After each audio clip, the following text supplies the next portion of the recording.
আসসালামু আলাইকুম, welcome to পাচমিশালি রান্নাঘর। আমরা মাছে ভাতে বাঙালি, তাই আজকের পর্বে আমি নিয়ে এসেছি বাঙালিদের খুবই পছন্দের একটি রান্না, ভাপা সরষে ইলিশ। আশা করছি আজকের রেসিপিটি আপনাদের সবার ভালো লাগবে।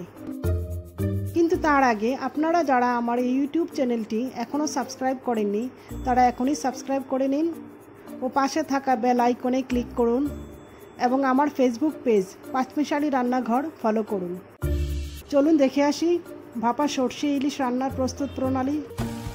এখানে আমি একটি বড় ইলিশ মাছ থেকে 5 পিস ইলিশ মাছ নিয়ে খুব ভালোভাবে ধুয়ে পানি ঝরিয়ে হলুদ এবং লবণ দিয়ে মাখিয়ে রেখেছি। আর ভাপা সরষে ইলিশ সবসময় বড় ইলিশ দিয়ে করতে হয়। সাথে আরও নিয়ে নিয়েছি লাল সরিষা বাটা, পেঁয়াজ কুচি, লবণ, আদা বাটা, রসুন বাটা, জিরা বাটা, মরিচ গুঁড়া, হলুদ গুঁড়া, কাঁচামরিচ ও সয়াবিন তেল। আপনারা চাইলে সয়াবিন তেলের পরিবর্তে সরিষার তেলও ব্যবহার করতে পারেন।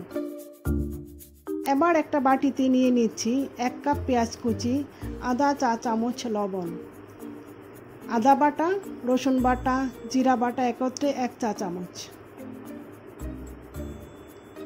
দিয়ে দিচ্ছি আধা চা চামচ মরিচ গুঁড়া, আধা চা চামচ হলুদ গুঁড়া ও 1 কাপ লাল সরিষা বাটা।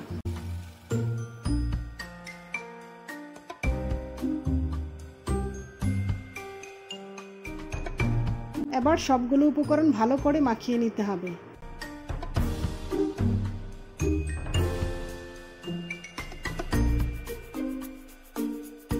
দিয়ে দিচ্ছি 1 কাপ সয়াবিন তেল, আবারও ভালো করে মেখে নিতে হবে।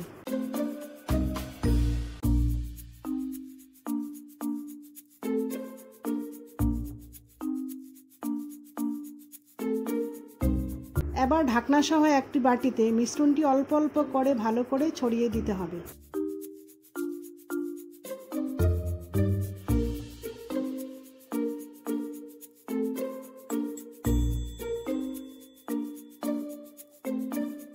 আগে থেকে হলুদ ও লবণ মাখানো 5 টুকরা ইলিশ মাছ একে একে দিয়ে দিচ্ছি।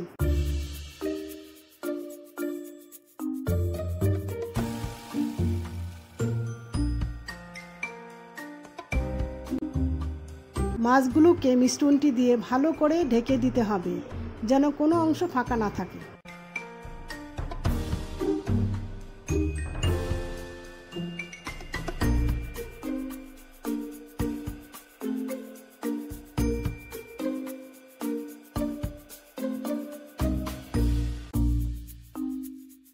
আবারও দিয়ে দিচ্ছি 1 টেবিল চামচ সয়াবিন তেল।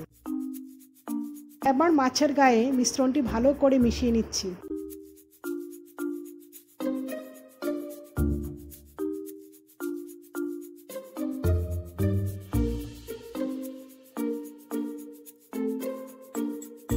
দিয়ে দিচ্ছি 6 থেকে 7টি আস্ত কাঁচামরিচ।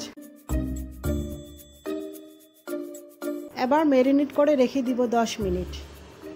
ভাপা ইলিশ রান্নাতে কোনো এক্সট্রা পানি দিতে হয় না। এখন ভাপে রান্নার জন্য একটি পাতিলে পানি দিয়ে দিচ্ছি। পানির মধ্যে একটি স্টিম দিয়ে আমি বাটিটাকে সুন্দরভাবে বসিয়ে দিব। তবে পানির পরিমাণ হতে হবে যেই বাটিতে রান্না করব সেই বাটির 2 ভাগ ডুবে থাকবে, 1 ভাগ ফাঁকা থাকবে। যদি পানির পরিমাণ বেশি হয় তবে বাটির ভিতরে পানি চলে যাবে আর তখন পুরো রান্নাটাই নষ্ট হয়ে যাবে। পাতিলটাকে ঢাকনা দিয়ে এমনভাবে ঢেকে দিতে হবে যেন ভিতরে বাতাস ঢুকতে না পারে। চুলার আঁচ মিডিয়াম হিটে রেখে রান্না করতে হবে 30 মিনিট। ফিরে এলাম 30 মিনিট পর। চুলা বন্ধ করে বাটিটাকে নামিয়ে নিয়েছি।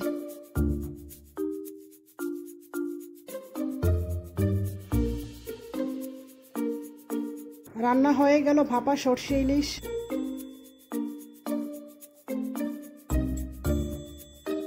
যেহেতু আমরা মাছে ভাতে বাঙালি, তাই গরম ভাতের সাথে সরষে ইলিশ খেতে খুবই দারুণ লাগে।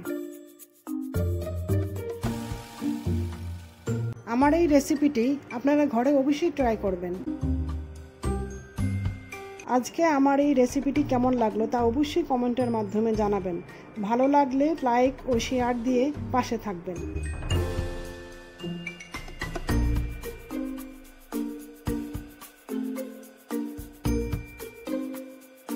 আরও অনেক মজার মজার রেসিপি মিস করতে না চাইলে যারা এখনও চ্যানেলটি সাবস্ক্রাইব করেননি তারা সাবস্ক্রাইব করে পাশে থাকা বেল আইকনে ক্লিক করুন।